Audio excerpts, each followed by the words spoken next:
So now I'm really, really mad. Now I really, really want to talk. Now I'm really, really pissed at Nigerians and all the bullshit they're saying concerning this whole Sugabelly incident. It just shows how dumb most of you are. I cannot believe that your parents actually paid for your school fees, sent you to school. Some of you are graduates, some of you are even professionals in your fields, but you're still very ignorant and stupid. It is really sad that you believe someone would make up a rape, story to get popular or hits on a blog. For one thing, if you had done your research and you'd gone to a blog and you started from the beginning, you would know she started that blog because of what she was going through. You would know she already had a followership. She had people reading her blog on a regular because there are always comments. And you can see for a fact that the dates are there. She started blogging in 2007. She gave what's his name a nickname so she could talk about him, and she wrote mostly in metaphors because she was too scared to talk in details about what she was going through. And here you are saying, it's either political or she's trying to gain popularity. I think it's really stupid of you to say. Very stupid, very ignorance. That's basically the word. Because before you sit down and judge someone, yes, you listen to both sides, but I've listened to both sides, and I can still tell you for a fact that I will 100% stand behind Sugabelly, that is Lotana's back, and what she went through, because I've had my fair share of molestation, and I've had my fair share of not being able to talk about it because it's just the Nigerian thing. You talk about it, you're seen as a slut.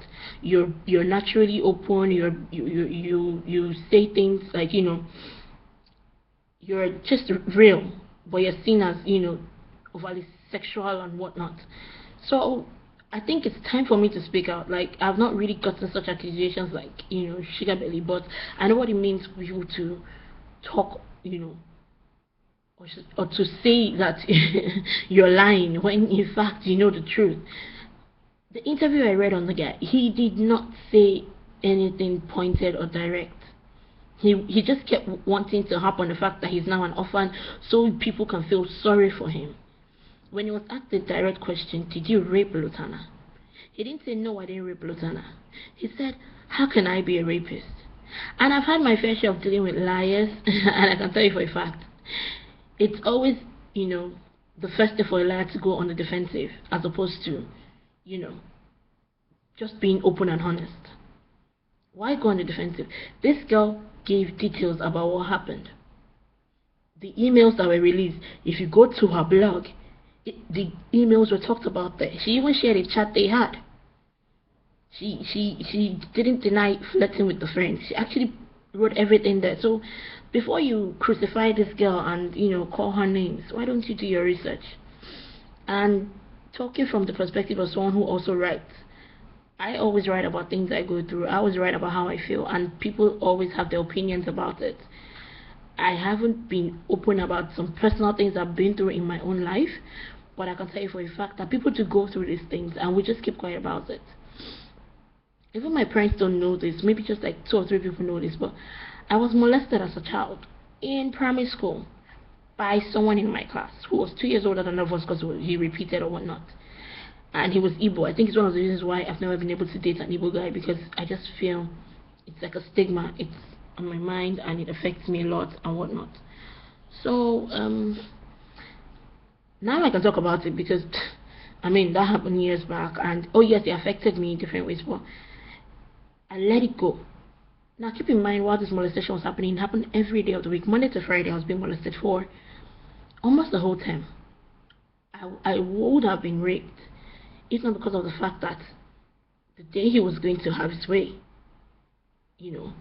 something just happened and it couldn't happen, and I got lucky. And then like a month or so after, he was no more in the school.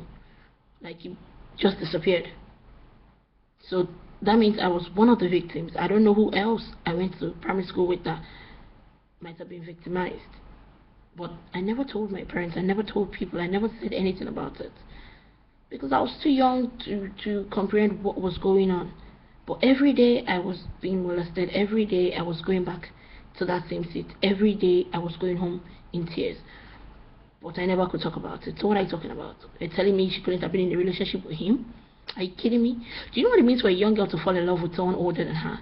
Especially someone that is, you know, raised by a single mother who doesn't have a love of a father and is definitely looking for love in the wrongest places, and she sees this older guy, representation of a father type figure, and she falls in love with him, and she goes through this kind of thing. Of course she wants to always please him, because in her mind, if she behaves herself, she's pleasing her dad.